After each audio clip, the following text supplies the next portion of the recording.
সবাইকে BSR agro YouTube চ্যানেলে স্বাগতম। আমাদের আজকের ভিডিওটি কোনো নির্দিষ্ট খামারি বা কৃষকের গল্প নয়। আজকের ভিডিওতে আমরা দেখাবো কিভাবে বিএসআর অ্যাগ্রো টিম প্রথমবারের মতো একটি বাস্তব কৃষি প্রকল্প শুরু ও বাস্তবায়ন করেছে। এই ভিডিওটি একটি ভ্লগ আকারে উপস্থাপন করা হবে, তাই শুরু থেকে শেষ পর্যন্ত ভিডিওটি দেখার অনুরোধ রইল। কারণ এখানে আমরা দেখাবো কম খরচে কিভাবে কৃষি করা যায়, কিভাবে ভালো ফলন পাওয়া সম্ভব এবং আমাদের বাস্তব অভিজ্ঞতা থেকে কতটা লাভ ক্ষতি হয়েছে। এই পুরো কৃষি প্রকল্পে জমি প্রস্তুত থেকে শুরু করে ফসল সংগ্রহ ও বাজারজাত করা পর্যন্ত সবকিছু বিস্তারিতভাবে দেখানো হবে। আশা করি এই ভিডিও থেকে আপনারা পারিবারিক কৃষি কিংবা বাণিজ্যিক কৃষি সম্পর্কে অনেক বাস্তব অভিজ্ঞতা অর্জন করতে পারবেন। বিএসএল অ্যাগ্রো চ্যানেলের ফাউন্ডার সাকিব এবং তার সহকর্মী বেল্লাল এই দুজন মূলত এই কৃষি প্রকল্পটি বাস্তবায়ন করেছেন। বর্তমানে নভেম্বর মাস, অর্থাৎ শীতকালীন মৌসুম। এই সময় তারা মূলত টমেটো এবং মিষ্টি কুমড়ার বিভিন্ন জাত চাষ করার পরিকল্পনা নেয়। এই কৃষি প্রকল্পটি সম্পূর্ণভাবে বিএসএল অ্যাগ্রো টিমের একটি গবেষণামূলক উদ্যোগ হিসেবে করা হচ্ছে। প্রথমেই তার একটি জমি নির্বাচন করে। এই জমিটি আগে গবাদি পশুর ঘাস চাষের জন্য লিজ নেওয়া হয়েছিল, ফলে দীর্ঘদিন ধরে এখানে নিয়মিত কৃষিকাজ হয়নি। প্রায় 4 বছর ধরে জমিটি অনাবাদি অবস্থায় ছিল। তাই বলা যায় এই জমির মাটিতে সরাসরি ভালো ফলন পাওয়ার মতো পর্যাপ্ত উর্বরতা ছিল না। আগের পুষ্টিগুলো মূলত ঘাস ব্যবহার করে নিয়েছিল। নভেম্বর মাসের শুরুতেই সাকিব এবং বেল্লাল জমি প্রস্তুতের কাজ শুরু করে। প্রথমে তারা নির্ধারণ করে কতটি মাদা হবে এবং এক মাদা থেকে আরেক মাদার দূরত্ব কত হবে। এরপর মাদার জায়গা থেকে ঘাস ও আগাছা সম্পূর্ণভাবে পরিষ্কার করা হয়। মোট জমির পরিমাণ ছিল প্রায় 30%। এখানে মোট 125টি মাদা তৈরি করার পরিকল্পনা করা হয়। প্রতিটি মাদার মধ্যে দূরত্ব রাখা হয় প্রায় 3 হাত, সব দিকে সমানভাবে। এরপর জমির মাটি বড় বড় ফালায় কুপিয়ে 5 থেকে 6 দিন রেখে দেওয়া হয়, যাতে মাটি কিছুটা নরম ও প্রস্তুত হয়। জমিতে যাতায়াতের জন্য তখন অনেক কাদা ছিল, ফলে চলাচল কঠিন হয়ে পড়ে। তাই তারা কলা গাছ ব্যবহার করে অস্থায়ীভাবে চলাচলের রাস্তা তৈরি করে নেয়।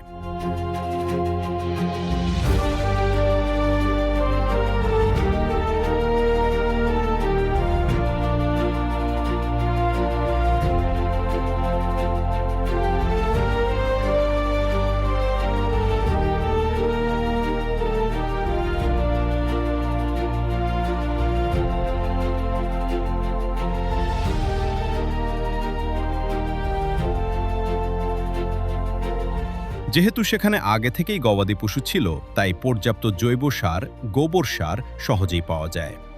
সেই সার বস্তায় ভরে জমিতে নিয়ে আসা হয়।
পরবর্তীতে মাদার শুকনো মাটি আবার দ্বিতীয়বার কুপিয়ে ঝুরঝুরে করা হয়।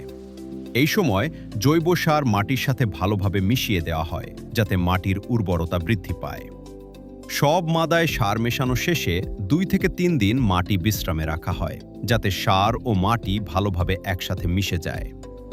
একটি গুরুত্বপূর্ণ বিষয় হল, গোবর সার অবশ্যই শুকনো হতে হবে। কাঁচা গোবর ব্যবহার করলে তা আগে কিছুদিন শুকিয়ে নিতে হবে, তারপর জমিতে প্রয়োগ করতে হবে। এভাবে জমির প্রাথমিক প্রস্তুতি প্রায় সম্পন্ন করা হয়। জমির প্রাথমিক প্রস্তুতি শেষ হওয়ার পর এবার শুরু হলো আসল চাষাবাদের কাজ। যেহেতু জমিটি দীর্ঘদিন অনাবাদী ছিল, তাই মাটির উর্বরতা বাড়ানোর জন্য জৈব সারের পাশাপাশি কিছু রাসায়নিক সার প্রয়োগের সিদ্ধান্ত নেওয়া হয়। এই ১২৫টি মাদার জন্য তারা ব্যবহার করে ১০ কেজি ডিএপি সার, ৫ কেজি ইউরিয়া, ৫ কেজি পটাশ সার, সবগুলো সার একসাথে ভালোভাবে মিশিয়ে প্রতিটি মাদায় নির্দিষ্ট পরিমাণ অনুযায়ী প্রয়োগ করা হয়।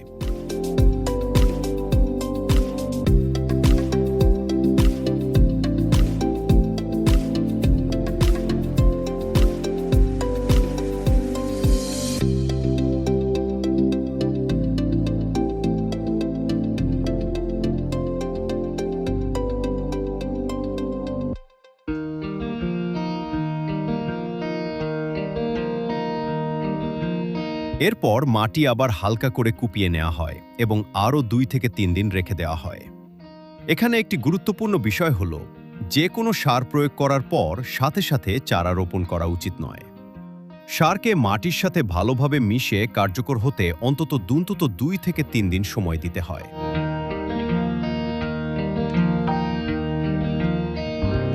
এরপর শুরু হয় চারা রোপণের কাজ। টমেটোর জন্য তারা কোনো উন্নত বা বিশেষ বীজ ব্যবহার করেনি। স্থানীয় চাখার বাজার থেকে টমেটোর চারা সংগ্রহ করা হয়। বিক্রেতার দাবি অনুযায়ী এগুলো ভালো জাতের এবং ফলন ভালো হবে। তবে তাদের মূল লক্ষ্য ছিল টমেটো নয়, বরং মিষ্টি কুমড়া চাষ। তাই টমেটোকে এখানে সহায়ক বা অপশনাল ফসল হিসেবে ব্যবহার করা হয়েছে। প্রতিটি মাদায় একপাশে একটি করে টমেটোর চারা রোপণ করা হয়।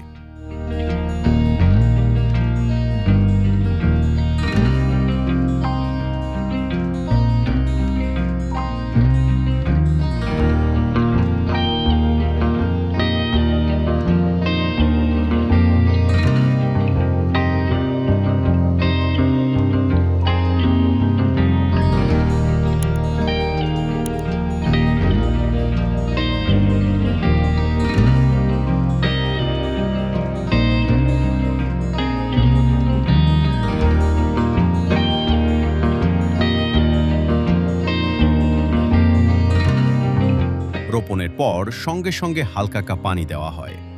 এরপর শুরু হয় মিষ্টি কুমড়ার বীজ রোপণের প্রস্তুতি। এবার তারা ৩টি জাতের মিষ্টি কুমড়া এবং একটি জাতের শসার বীজ ব্যবহার করে ব্ল্যাক টাইগার, কালো মানিক, অরেঞ্জ ফ্রেশ হাইব্রিড শসা, সুপ্রিম প্লাস। বীজ রোপণের আগে একটি গুরুত্বপূর্ণ প্রক্রিয়া অনুসরণ করা হয়। প্রথমে বীজগুলো ৬ থেকে ১২ ঘন্টা পানিতে ভিজিয়ে রাখা হয়।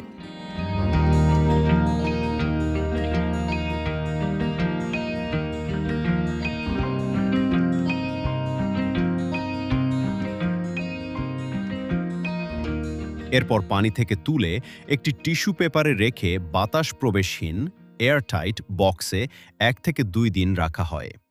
এই পদ্ধতিতে বীজ থেকে দ্রুত অঙ্কুর স্প্রাউট বের হয় এবং কোন বীজ ভালো বা খারাপ তা সহজে বোঝা যায়। তবে চাইলে এই ধাপটি বাদ দিয়ে শুধুমাত্র ১২ ঘন্টা পানিতে ভিজিয়ে সরাসরি মাটিতেও বীজ রোপণ করা যায়। এতে সময় কিছুটা বেশি লাগলেও পিঁপড়া ও পাখির আক্রমণ কিছুটা কম হয়।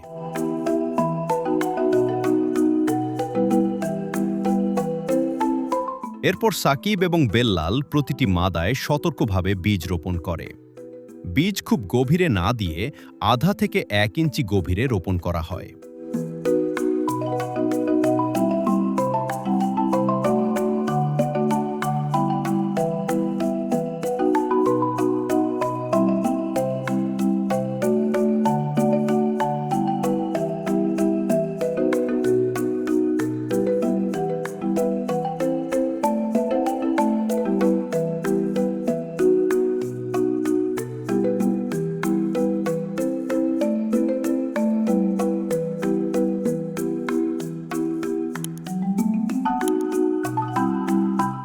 রোপণের পর হালকা পানি দিয়ে মাটি ভিজিয়ে দেওয়া হয়। এছাড়া পোকামাকড় ও ইঁদুরের আক্রমণ কমানোর জন্য প্রতি ২ লিটার পানিতে ১ কাপ সেমক্যাপ মিশিয়ে চারপাশে স্প্রে করা হয়। এর গন্ধে ইঁদুর, পিঁপড়া এবং অনেক পোকামাকড় দূরে থাকে।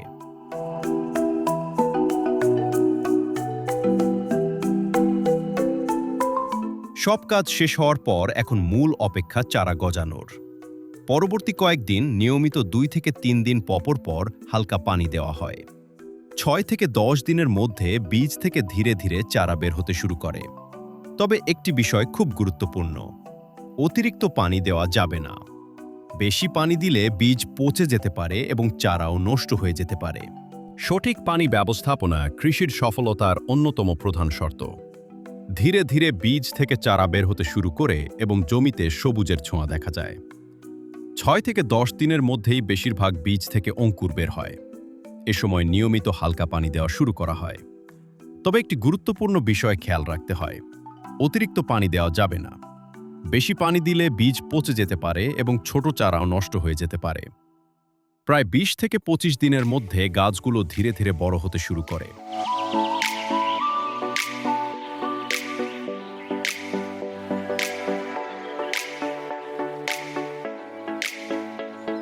তবে এই সময় একটি সমস্যা দেখা দেয়, জমিতে আগাছা দ্রুত বেড়ে যায়। ফলে গাছের শিকড় পর্যাপ্ত জায়গা পাচ্ছিল না এবং গাছের স্বাভাবিক বৃদ্ধি কিছুটা বাধাগ্রস্ত হচ্ছিল। এই অবস্থায় তারা প্রথমে জমির আগাছা পরিষ্কার করে এবং প্রতিটি মাদার মাটি আলগা করে দেয়, যাতে শিকড় সহজে ছড়াতে পারে।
এরপর দ্বিতীয় দফায় সার প্রয়োগ করা হয়। এই পর্যায়ে ব্যবহার করা হয় জৈব সার 15 কেজি ডিএপি, 5 কেজি পটাশ সার। তবে খুব গুরুত্বপূর্ণ বিষয় হলো সার সবসময় গাছের গোড়া থেকে দূরে দিতে হবে। গোড়ার একদম কাছে সার দিলে গাছ পচে যাওয়ার ঝুঁকি থাকে। সবকিছু সঠিকভাবে সম্পন্ন করার পর গাছের বৃদ্ধি আবার ভালোভাবে শুরু হয়। এ সময় গাছগুলো নিয়মিত পানি পেতে থাকে। সাধারণত 3 থেকে 4 দিন পর পর সেচ দেওয়া হয়। তবে কিছুদিন পর তাদের একটি বড় সমস্যার মুখোমুখি হতে হয়। ডিসেম্বর পর্যন্ত আশেপাশে পানি সহজলভ্য ছিল, কিন্তু জানুয়ারি মাসের পর পানির তীব্র সংকট দেখা দেয়। ফলে দূর থেকে মোটর ব্যবহার করে পানি আনতে হয়। এই কারণে অনেক সময় পর্যাপ্ত পানি দেওয়া সম্ভব হচ্ছিল না, যার প্রভাব সরাসরি গাছের উপর পড়ে। গাছ কিছুটা দুর্বল হয়ে যায় এবং স্বাভাবিক বৃদ্ধিতে ধীর গতিতে দেখা যায়। এরপর ধীরে ধীরে টমেটো, শসা এবং মিষ্টি কুমড়ার গাছে ফুল আসতে শুরু করে, কিন্তু পর্যাপ্ত ফুল ও ফল আসছিল না। এই সমস্যার সমাধানের জন্য তারা বোরন এবং সালফার সার ব্যবহার করে। এই দুইটি সার আলাদাভাবে এবং নির্দিষ্ট মাত্রায় প্রয়োগ করতে হয়। প্যাকেটের নির্দেশনা অনুযায়ী সঠিক পরিমাণ মিশিয়ে স্প্রে করতে হয়। তবে খুব বেশি প্রয়োগ করা যাবে না। অতিরিক্ত দিলে গাছের পাতা পুড়ে যেতে পারে এবং গাছ ক্ষতিগ্রস্ত হতে পারে। বিশেষ করে সালফার সার খুবই সংবেদনশীল, তাই শসা ও অন্যান্য নরম পাতার গাছে খুব সতর্কতার সাথে ব্যবহার করতে হয়।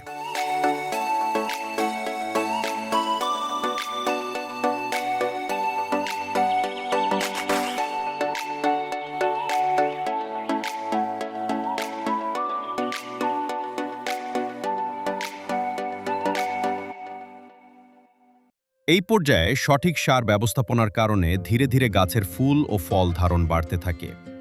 গাছগুলো আবার আগের চেয়ে সুস্থ ও শক্তিশালী হয়ে ওঠে এবং কৃষি প্রকল্পটি ধীরে ধীরে সফলতার দিকে এগিয়ে যেতে থাকে।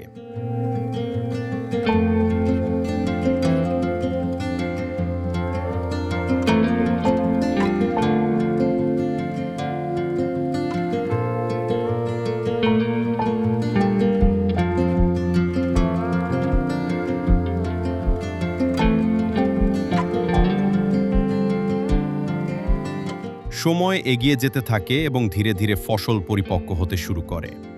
রমজান মাসের সময় টমেটোর চাহিদা অনেক বেড়ে যায়। ঠিক সেই সময়ই বিএসএল অ্যাগ্রো টিমের টমেটো গাছে ভালো ফলন আসে। টমেটো গাছগুলোতে পর্যাপ্ত পরিচর্যার মাধ্যমে সুন্দর ফলন পাওয়া যায়। তবে প্রতিটি গাছের অতিরিক্ত ডালপালা কেটে দেওয়া হয় যাতে গাছের শক্তি ফলের দিকে যায়। প্রতিটি গাছে গড়ে 4 থেকে 5টি ফল রেখে দেওয়া হয় যাতে টমেটোর আকার ও মান ভালো হয়। এছাড়া মাঝে মাঝে জৈব স্প্রে করা হয়, যেমন নিমপাতার রস, সাবান মিশ্রিত পানি। এই অর্গ্যানিক স্প্রে পোকামাকড় নিয়ন্ত্রণে সাহায্য করে। সবকিছু ঠিকঠাক চললেও একটি বড় সমস্যা ছিল পর্যাপ্ত সেচ ব্যবস্থা না থাকা। অনেক সময় দেরিতে বা পর্যাপ্ত পানি দেওয়া সম্ভব হয়নি, যার কারণে মিষ্টি কুমড়ার প্রত্যাশিত ফলন পাওয়া যায়নি। অন্যদিকে টমেটো ফসল ছিল তুলনামূলকভাবে অনেক ভালো। প্রায় 100টি টমেটো গাছ থেকে মোট 230 কেজি টমেটো উৎপাদন হয়। এরপর ধীরে ধীরে টমেটো পাকতে শুরু করে এবং হারভেস্ট করা হয়। পরে এগুলো বাজারজাত করা হয়।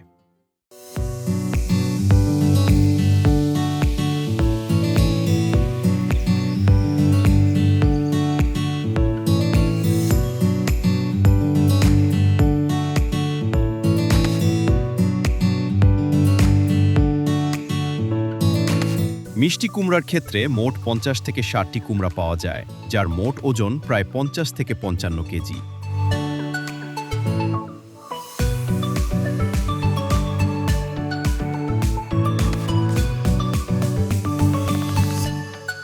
প্রায় 220টি চারা রোপণ করা হলেও প্রত্যাশিত ফলন পাওয়া যায়নি, মূলত পানির অভাবে। এবার আসি পুরো প্রকল্পের খরচ ও লাভের হিসেবে। মোট খরচ: সার ক্রয় 2000 টাকা, চারা ও বীজ 900 টাকা, অন্যান্য খরচ 600 টাকা। মোট খরচ সমান 3500 টাকা। মোট আয়: টমেটো বিক্রি প্রায় 4500 টাকা, মিষ্টি কুমড়া বিক্রি প্রায় 1650 টাকা। মোট আয় সমান 6150 টাকা। মোট লাভ সমান 2650 টাকা প্রায়। তবে এখানে একটি গুরুত্বপূর্ণ বিষয় হলো, এই প্রকল্পটি শুধুমাত্র লাভের জন্য করা হয়নি। এটি ছিল একটি গবেষণামূলক কৃষি উদ্যোগ যাতে বাস্তব অভিজ্ঞতা অর্জন করা যায়। এই প্রকল্প থেকে সবচেয়ে বড় শিক্ষা হলো, কৃষিতে পানি ব্যবস্থাপনা অত্যন্ত গুরুত্বপূর্ণ। সঠিক সময়ে ও পরিমাণ মতো পানি না দিলে ভালো ফলন পাওয়া সম্ভব নয়। সবশেষে বলা যায়, সঠিক পরিকল্পনা, পরিশ্রম এবং পরিচর্যার মাধ্যমে অল্প খরচেও কৃষিতে ভালো ফল পাওয়া সম্ভব। আপনারা যদি ভিডিওটি পছন্দ করেন তাহলে অবশ্যই কমেন্ট করুন এবং বিএসএল অ্যাগ্রো চ্যানেলটি সাবস্ক্রাইব করুন। সবাই ভালো থাকুন, সুস্থ থাকুন। আল্লাহ হাফেজ।